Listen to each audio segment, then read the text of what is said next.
بسم الله الرحمن الرحيم. الحمد لله نحمده ونستعينه ونستغفره ونؤمن به ونتوكل عليه ونعوذ بالله من شرور أنفسنا ومن سيئات أعمالنا من يهده الله فلا مضل له ومن يضلله فلا هادي له ونشهد أن لا إله إلا الله وحده لا شريك له ونشهد أن سيدنا ومولانا محمدا عبده ورسوله أما بعد فقد قال الله تعالى في كلامه المجيد أعوذ بالله من الشيطان الرجيم بسم الله الرحمن الرحيم إنما يوفى الصابرون بغير حساب صدق الله العظيم. وقال تعالى لئن شكرتم لأزيدنكم ولئن كفرتم إن عذابي لشديد صدق الله العظيم. وقال نبينا محمد صلى الله عليه وسلم عجبا لأمر المؤمن إن أمره كله خير وليس ذلك لأحد إلا للمؤمن إن أصابته سراء شکر فکان خیرا له وإن أصابته ضراء صبر فکان خیرا له او کما قال علیہ الصلاۃ والسلام. محترم حضرات، اللہ تبارک و تعالی نے بہت سی عبادتیں بنائی ہیں، جن میں سے کچھ عبادتیں تو ایسی ہیں جو بڑی مشہور ہیں، جن کو ہر بندہ جانتا ہے اور اس پر عمل کرنے کی کوشش بھی کرتا ہے، اور بہت سی عبادتیں ایسی ہیں جو وقت کے ساتھ مقید ہیں، ان کو ان کے وقت پر انجام دیا جاتا ہے. فجر کی نماز پڑھنی ہے تو بندہ اس بات کا انتظار کرتا ہے کہ طلوع فجر ہو جائے، اس کے بعد ہی وہ فجر کی نماز پڑھ سکتا ہے. ظہر کی نماز پڑھنی ہے تو زوال کا انتظار کرتا ہے کہ زوال کے بعد ہی ظہر کی نماز پڑھ سکتا ہے. تو ایسی ہی جو عبادتیں ہیں ان کے اوقات ہیں. روزہ رکھنا ہے تو رمضان کے مہینے میں اس کو پتہ ہے کہ روزے فرض ہیں، روزے رکھتا ہے وہ. اسی طرح سے حج کرنا ہے تو حج کے ایام ہیں، اسی میں وہ جائے گا تو اس کام کو کر سکتا ہے. لیکن بعض عبادتیں ایسی ہیں جو وقت کی پابند نہیں بلکہ 24 گھنٹے ہماری زندگی کے ساتھ وہ لگی رہتی ہیں اور ان کو کرنا پڑتا ہے. اور وہ بڑی مشہور چیزیں ہیں، دو عام سی چیزیں ہیں جس کو ہم صبر اور شکر کے نام سے جانتے ہیں. کہ صبر اور شکر دو ایسی چیزیں ہیں جن کے اوپر ہماری توجہ نہیں جاتی ہے، یا جن کو ہم عام طور سے بہت اہم یا عبادت نہیں سمجھتے ہیں، لیکن یہ بڑی اہم عبادتیں ہیں دونوں. اور یہ بالکل وقت کی پابند نہیں ہے، بلکہ اللہ تبارک و تعالی نے انسان کی زندگی ہی ایسی بنائی ہے کہ انہی دونوں حالتوں میں چلتی رہتی ہے. کوئی بھی دنیا کا بندہ ہے وہ اس سے خالی نہیں رہ سکتا ہے، یا تو وہ شکر کی حالت میں ہوگا یا صبر کی حالت میں ہوگا. یعنی انسان کی زندگی میں دو طرح کی چیزیں ہوتی ہیں. آپ کو معلوم ہے کہ جو بھی چیز اس کے ساتھ پیش آئے گی یا تو اس کے موافق ہوگی، اس کے مطابق ہوگی، اس کے کہہ لیجئے لائق ہوگی، اور بعض چیزیں ایسی ہوں گی جو اس کے مزاج کے خلاف ہوں.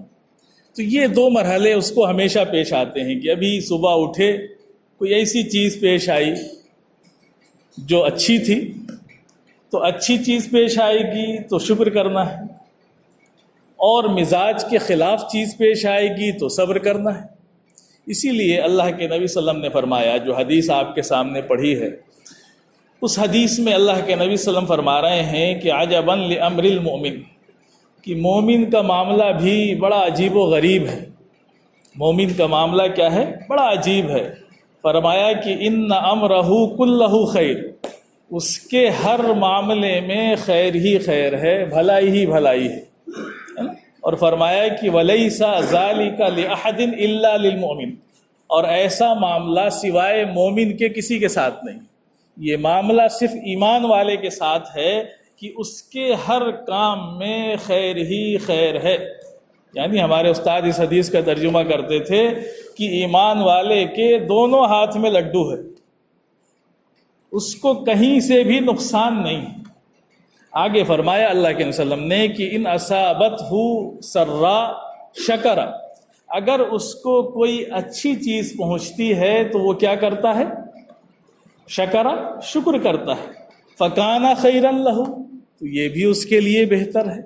وَإِنْ أَصَابَتْهُ ضَرَّا، اور اگر اسے کوئی مصیبت اور تکلیف پہنچتی ہے، صبر، تو وہ صبر کرتا ہے، فکان خیرا لہ، تو یہ بھی اس کے لیے کیا ہے؟ بہتر ہے۔ یعنی دونوں میں اس کو اجر ملتا ہے۔ اب انسان ہے، دنیا میں رہے گا، ہر جگہ اسے یہ دونوں چیز پیش آنی ہے۔ گھر میں ہے تو گھر کا معاشرہ بھی جب ہی صحیح ہوگا جب بندے کے اندر یہ چیز پائی جائے۔ خاص طور سے ہم آج صبر پہ بات کر لیتے ہیں کہ صبر جو ہے بڑی اہم عبادت ہے، بڑی اہم چیز ہے۔ قرآن میں بڑا تذکرہ آیا اس کا، اور اللہ تبارک و تعالیٰ نے فرمایا کہ انما یوفی الصابرون اجرہم بغیر حساب، کہا کہ صبر کرنے والوں کو اجر جو ملے گا وہ بغیر حساب کے ملے گا۔ یعنی اتنا اجر ملنے والا ہے کہ جس کو کوئی بندہ نہ شمار کر سکتا ہے، نہ اس کا حساب لگا سکتا ہے، نہ اس کا گمان کر سکتا ہے۔ تو یہ اجر ملنے والا ہے صبر کرنے والوں کو۔ اور صبر کی ضرورت کہاں پڑے گی؟ زندگی کا کوئی مرحلہ ایسا آپ کا نہیں گزرے گا جہاں آپ کو صبر نہ کرنا پڑے، جہاں تحمل اور برداشت نہ کرنا پڑے، جہاں آپ کو بردباری کا مظاہرہ نہ کرنا پڑے۔ ایسا کوئی مرحلہ نہیں ہوگا۔ آپ گھر میں رہتے ہیں، آپ کی بیوی بچے ہیں، وہاں آپ کے سامنے مسائل ہیں کہ صبح صبح اٹھے، بیوی سے کوئی بات ہو گئی۔ اب ظاہر سی بات ہے، جب رہیں گے ساتھ تو بات ہوگی، شوہر کی بیوی سے، بیوی کے شوہر سے کچھ نہ کچھ ہو سکتا ہے۔ اب ہو گیا تو ایک اگر غصے میں ہے تو دوسرے کو صبر کرنا ہی پڑے گا، برداشت کرنا ہی پڑے گا، اور نہیں کریں گے تو بات بڑھ جائے گی، اور بات بڑھے گی تو شیطان اتنا آگے بڑھا دے گا کہ نقصان ہو جائے گا۔ تو اسی لیے کہا گیا کہ ایک گھر کو چلانے کے لیے، ایک معاشرے کو قائم کرنے کے لیے، ایک سماج کو قائم کرنے کے لیے سب سے زیادہ صبر کی ضرورت ہوتی ہے، برداشت کی ضرورت ہوتی ہے۔ کہ آپ کی بیوی ہے، اس سے کوئی مسئلہ ہوا تو اگر شوہر سے مسئلہ بیوی کا ہوا تو شوہر صبر کر لے، اور بیوی کا شوہر سے ہو رہا، شوہر کا بیوی سے ہو رہا ہے تو وہ برداشت کر لے۔ یعنی دونوں کو ایک دوسرے کو برداشت کرنا پڑے گا، تب جا کر کے صحیح معاشرہ وجود میں آئے گا اور صحیح گھر کے حالات پیدا ہوں گے۔ اور اگر غصہ ہی غصہ ہوگا تو چلے گا نہیں، گھر معاملہ خراب ہو جائے گا، بگڑ جائے گا، آگے چل کے نقصان ہو جائے گا۔ آپ دیکھیں ایسے گھروں میں جہاں دونوں طرف سے یہی معاملہ ہے تو سکون ہی نہیں ہے ان گھروں میں، اور پھر اس کا نتیجہ کیا ہوگا کہ جو بچے پروان چڑھیں گے وہ بھی یہی دیکھ کر کے پروان چڑھیں گے کہ اماں ابا کو لڑتے ہی دیکھا، غصہ ہوتے ہی دیکھا، مار پیٹ کرتے ہی دیکھا، تو وہ بھی اسی ماحول میں پیدا ہوئے، اسی میں پروان چڑھے، وہ بھی ویسے ہی ہو گئے۔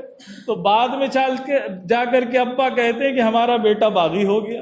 ارے باغی کیوں ہو گیا؟ آپ نے باغی بنا دیا اس کو۔ بچپن میں آپ نے اس کے ساتھ ایسا معاملہ کیا، اس کے ساتھ ایسا سلوک کیا، ہر وقت اس پر ایسا غصے کا اظہار کیا کہ اب وہ جب بڑا ہوا تو باغی ہو گیا۔ اس لیے کہ وہ بچپن سے یہی سیکھتا آ رہا ہے کہ ہمارے ابا ہر بات پر غصہ ہو جاتے ہیں، کس کی پٹائی کر دیتے ہیں، جھاڑ دیتے ہیں۔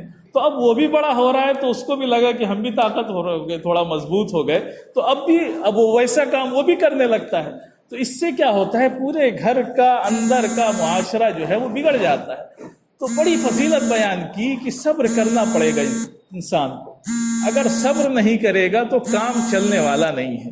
کبھی بیٹے کو باپ سے کوئی مسئلہ ہو جائے گا، ایسی چیزیں پیش آتی رہتی ہیں اور آئیں گی۔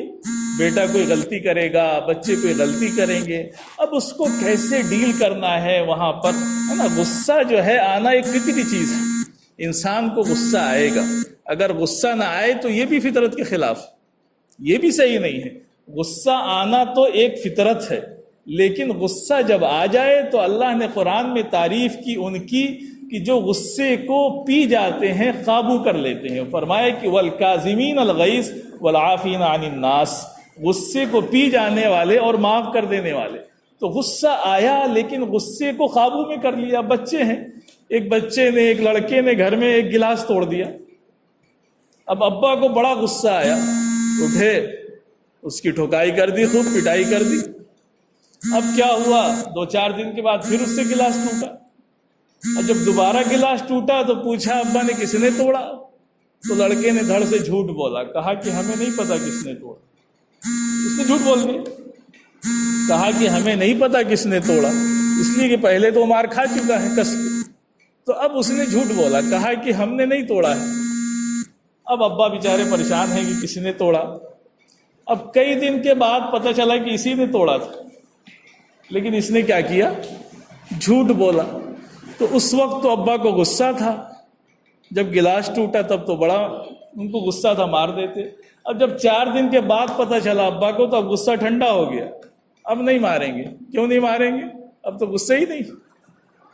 تو اب جب اس نے جھوٹ بولا تو مارنے کا کام کیا، اب تو اس کی پٹائی ہونی چاہیے تھی تاکہ زندگی میں کبھی جھوٹ نہ بولے۔ تو اب تو اس کی پٹائی ہوئی نہیں، اس لیے کہ اب تو غصہ ٹھنڈا ہو گیا۔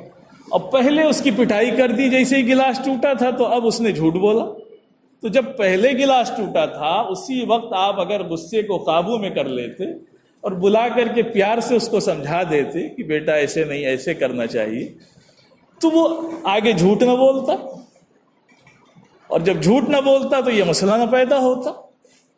تو بڑی نازک چیزیں ہوتی ہیں کہ بچوں کی تربیت میں بھی بڑے صبر کا معاملہ ہوتا ہے، بڑی حکمت کا معاملہ ہوتا ہے کہ ہم کیسے ان کی تعلیم کریں، کیسے تربیت کریں تاکہ ہمارے بچوں کی اچھی تربیت ہو، وہ ہم سے جھوٹ نہ بولیں، وہ ہمارے سامنے غلط کام کر کے چھپائیں نہیں، جو بات ہو وہ ہم سے بتا دیں۔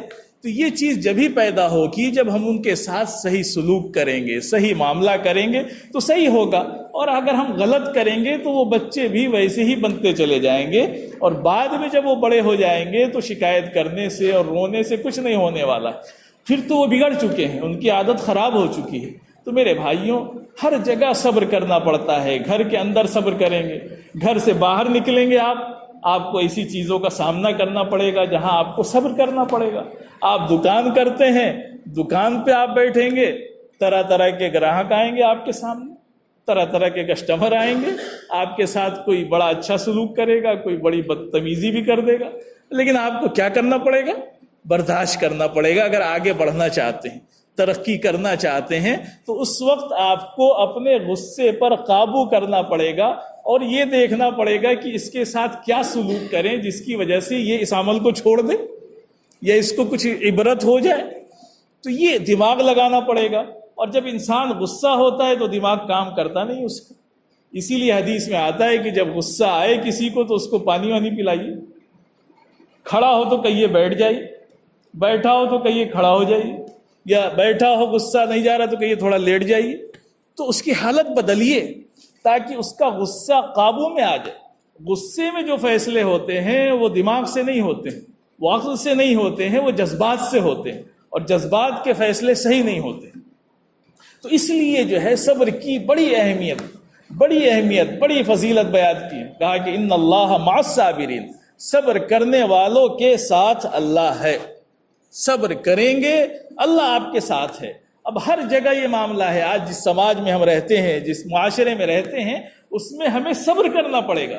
بے صبری کی تو نقصان ہوگا، بے صبری کا مظاہرہ کیا، جلد بازی کا معاملہ کیا تو نقصان ہوگا۔ آپ سیرت پڑھیں، اور سیرت پڑھنی ہی چاہیے ہر بندے کو، اس لیے کہ اللہ کے نبی صلی اللہ علیہ وسلم کی زندگی ہی ہمارے لیے نمونہ ہے، صحابہ کی زندگی ہی ہمارے لیے نمونہ ہے۔ اور پچھلے ہفتے آپ کو واقعات سنائے تھے حضرت امام حسن کے، امام حسین کے، حضرت زین العابدین کے۔ کتنے صابر تھے یہ لوگ، کتنے صبر کرنے والے تھے کہ بندہ سامنے گالی دے رہا ہے اور اس کی گالیوں پر اس کو انعام دے دیا، وہ ہمیشہ کے لیے ان کا غلام ہو گیا، کبھی گالی نہیں دے گا وہ گھوم کر کے۔ تو یہ ہمارے لیے نمونہ ہے۔ اللہ کے نبی صلی اللہ علیہ وسلم نے صحابہ کی جو 13 سال مکی زندگی کی تربیت کی ہے، اس میں صبر ہی صبر ہے، اس میں صبر ہی صبر ہے۔ کہیں ان کو اس بات کی چھوٹ نہیں دی کہ وہ جا کر کے لڑ جائیں، کسی سے قتال کر لیں، کسی سے جہاد کر لیں، نہیں اجازت دی۔ اللہ قرآن کے ذریعے سے روکتا رہا اور نبی جو ہے اپنی تعلیمات کے ذریعے سے روکتے رہے، برابر روکتے رہے۔ اس کا نتیجہ تھا کہ صحابہ ایسے صابر بن گئے تھے۔ صبر انسان کو بڑا مضبوط بنا دیتا ہے، بہت طاقتور۔ آپ صبر کر کے دیکھیں، صبر کریں گے تو اتنے مضبوط ہو جائیں گے کہ آپ کو کوئی ہرا نہیں سکتا ہے۔ کسی میدان میں ہو آپ، دنیا کے کسی میدان میں ہو، کامیابی کا سب سے بڑا زینہ صبر ہے، تحمل ہے، برداشت ہے، اور یہ نہیں ہے آپ کے اندر تو آپ آگے کی منزلیں طے نہیں کر سکتے ہیں، آپ کامیاب نہیں ہو سکتے ہیں۔ ہر میدان میں آپ کو بھاگنا پڑے گا چھوڑ کر کے کچھ دنوں کے بعد، اس لیے کہ آپ کا جھگڑا ہو جائے گا، لڑائی ہو جائے گی، مسائل پیدا ہو جائیں گے۔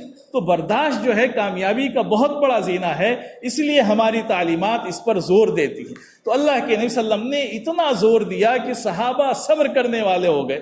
بعض مرتبہ وہ جذبات میں آتے تھے، اللہ کے وسلم ان کے غصے کو دبا دیتے تھے، ان کو صبر کرنا سکھاتے تھے۔ یہ اللہ کے نبی صلی اللہ علیہ وسلم کی تعلیمات تھی۔ گھر کے اندر بھی وہی معاملہ تھا۔ ایسے حالات چل رہے ہیں، اتنی پریشانیاں ہیں، دو جہاں کے سردار ہیں، لیکن فاقے پہ فاقہ ہو رہا ہے۔ آپ کی صاحبزادی ہیں جو جنت کی خاتونوں کی سردار ہیں، حضرت فاطمہ، ان کے گھر یہ حالت ہے کہ اللہ کے وسلم ایک مرتبہ تشریف لے گئے، آپ کے ساتھ ایک صاحب اور تھے، اور اجازت چاہیے اللہ کے وسلم نے، اور کہا کہ میرے ساتھ ایک اور صحابی ہیں۔ تو حضرت فاطمہ نے کہا کہ ابا جان، میرے پاس پردے کے لیے چادر نہیں ہے، میں پردہ نہیں کر پاؤں گی، مت لائیے۔ تو کہا کہ میری چادر لے لو، اس سے پردہ کر لو۔ یہ حالت تھی۔ صحابی آ کر کے دکھاتا ہے کہ اللہ کے وسلم بھوک سے اتنا برا حال ہے کہ پیٹ پر پتھر باندھے ہوئے ہیں۔ تو نبی اٹھا کر کے دکھاتا ہے کہ تم نے ایک پتھر باندھا ہے لیکن میرے پیٹ پہ 2 پتھر بندھے ہوئے۔ یہ صبر سکھایا اللہ کے وسلم نے۔ اور اللہ کے وسلم چاہتے تو کیا آپ کے پاس دولت کی کمی تھی؟ بھائی اللہ کی طرف سے تو آپ کا یہ معاملہ تھا کہ اللہ نے کہہ دیا تھا کہ اگر آپ کہیں تو احد پہاڑ کو سونے کا بنا دیں۔ احد پہاڑ کوئی چھوٹا موٹا نہیں ہے، 10 میل کا ہے، وہ اتنا بڑا پہاڑ۔ اللہ کہہ رہا ہے کہ آپ کہیں تو اس کو سونے کا بنا دیں، لیکن نبی کیا کہہ رہے ہیں کہ نہیں، مجھے تو یہی حالت پسند ہے کہ ایک دن کھانا ملے، ایک دن فاقہ ہو، ایک دن میں صبر کروں، ایک دن اللہ کا شکر کروں۔ یہ آپ کا اختیاری کہہ لیجئے فقر تھا، اور یہ دنیا کے لیے نمونہ تھا کہ آنے والے جو انسان ہیں وہ غریبی کو مسئلہ نہ بنا لیں۔ یہ نہ کہیں کہ ہمارے اوپر تو اتنی غربت ہے، ہم عبادت کیسے کر سکتے ہیں، ہم کام کیسے کر سکتے ہیں۔ 2 جہاں کا سردار جتنا غریب تھا، آج تو پورے ہندوستان میں اتنا کوئی غریب نہیں ہوگا۔ کوئی ایسا نہیں ہوگا پورے ہندوستان میں ڈھونڈ لیجئے جس کے گھر 2 مہینے چولہے نہ جلتے، کوئی نہیں ملے گا آپ کو۔ پورا سروے کر لیجئے۔ اور وہاں تو یہ حالت ہے کہ اللہ کے وسلم ایک باغ میں جاتے ہیں، حضرت عبداللہ ابن عمر رضی اللہ عنہما آپ کے ساتھ ہیں، اور آپ جا کر کے زمین میں گری ہوئی کھجوریں اٹھا کر کے کھا رہے ہیں۔ حضرت عبداللہ ابن عمر سے برداشت نہیں ہوا، کہا اللہ کے وسلم یہ کیا کر رہے ہیں؟ کہا کہ عبداللہ ابن عمر تم بھی کھا لو۔ کہا اللہ کے وسلم مجھے بھوک نہیں ہے۔ ان کی ہمت نہیں ہوئی کہ گری ہوئی کھجوریں کھائیں۔ اللہ کے وسلم اس کو صاف کر کے کھا رہے ہیں۔ کہا کہ کھا لو۔ پھر کہا کہ عبداللہ ابن عمر بات یہ ہے کہ 4 دن سے مجھے کچھ کھانے کو نہیں ملا۔ تو میرے بھائی، اتنے صبر کے ہمارے نبی، 2 جہاں کے سردار ہیں، خاتم الرسول ہیں، آخری نبی ہیں، آپ اشارہ کر دیں تو کیا سے کیا ہو جائے۔ ہر جگہ صبر کرنا پڑے گا۔ آپ اللہ کے راستے میں نکلے ہیں، کبھی آپ کو اچھا کھانا ملے گا، کبھی خراب کھانا ملے گا، کبھی مسجد میں آرام ملے گا، کبھی تکلیف کا سامنا کرنا پڑے گا، کبھی امیر کی بات اچھی لگے گی، کبھی خراب لگے گی، کبھی آپ کا دل جو ہے تعلیم میں بیٹھنے کا کرے گا، کبھی آرام کرنے کا کرے گا۔ لیکن یہی تو مجاہدہ ہے، یہی تو امتحان ہے، یہی تو صبر ہے، اسی پر تو اللہ کا اجر ہے، یہی معاملہ ہے، سب اسی پر ملنا ہے آپ کو۔ یہ دنیا دارالامتحان ہے۔ یہ دنیا کیا ہے؟ دارالامتحان ہے، اور امتحان میں تو صبر کرنا ہی پڑے گا۔ جب پرچہ آپ کے ہاتھ میں آئے گا تو ایک سوال تو ایسا ملے گا، آپ کو لگے گا کہ بڑا اچھا، یہ تو دیکھ کے ہی آئے تھے، اور اس کے بعد تیسرا سوال ایسا بھی آ سکتا ہے کہ جہاں آپ کا گمان بھی نہیں ہوگا، تو پریشان بھی ہوں گے اور آپ آسان بھی ہوگا۔ تو یہی تو ہے، اچھا ملا آسان تو سب شکر کیا، اور پریشانی والا ملا تو کیا کیا؟ صبر کیا۔ تو یہ دنیا دارالامتحان ہے۔ یہاں آپ چاہیں کہ بالکل سکون کی زندگی گزار لیں، وہ مل ہی نہیں سکتی ہے۔ انسان کی زندگی جو ہے خالی نہیں ہو سکتی ہے، یا تو خوشی ہوگی اس کی زندگی میں یا غم ہوگا، صحت ہوگی یا بیماری ہوگی، نفع ہوگا یا نقصان ہوگا۔ ان 6 چیزوں سے خالی نہیں ہے انسان، اسی پر زندگی اس کی گزرنی ہے، اور انہی دونوں میں اس کا امتحان ہوتا رہے گا۔ بیماری آئی تو کیا کیا؟ اللہ کے جو سارے انعامات ہیں بیماریوں پر، پریشانیوں پر، وہ جب ہیں کہ جب بندہ صبر کرے گا اور ثواب کی امید رکھے گا، تو یہ کرے گا تو اس کو کیا ملے گا؟ اجر ملے گا۔ اور اگر اس حالت میں اس نے شرارت کی، اللہ کی شکایتیں کرنے بیٹھ گیا، بے صبری کر رہا ہے، تو پھر معاملہ گڑبڑ ہو جائے گا، اجر نہیں ملے گا، گناہ مل جائے گا۔ تو یہ امتحان ہو رہا ہے بندے کا۔ ارے بھائی، امتحان ہونا ہی ہونا ہے۔ اللہ کے جو سب سے مقرب بندے تھے وہ انبیاء تھے، انبیاء سے بڑا دنیا میں کون ہو سکتا ہے؟ لیکن کتنا آزمایا اللہ نے، کتنا امتحان لیا ان کا، کتنا ان کو پٹوایا، کتنا خون ان کا بہوایا، کتنا ان کو کہہ لیجئے صبر کرنا پڑا، لیکن وہ ہر امتحان میں کامیاب ہوتے چلے گئے، کامیاب ہوتے چلے گئے۔ اور جب کامیاب ہوتے چلے گئے تو وہ اللہ کے نزدیک آگے بڑھتے چلے گئے۔ تو یہی ہمارے لیے بھی، جتنا صبر کرتے جائیں گے، جتنا برداشت کرتے جائیں گے دین کی راہ میں، اللہ کی راہ میں، اور یہ سمجھتے جائیں گے کہ دنیا کیا ہے؟ دنیا حبس المومن ہے، یہ مومن کے لیے قید خانہ ہے۔ کافر اور مشرک کے لیے فرمایا کہ جنت کیا ہے؟ کافر، جنت ان کے لیے ہے، وہ جو چاہے کر لیں، کرتے رہیں۔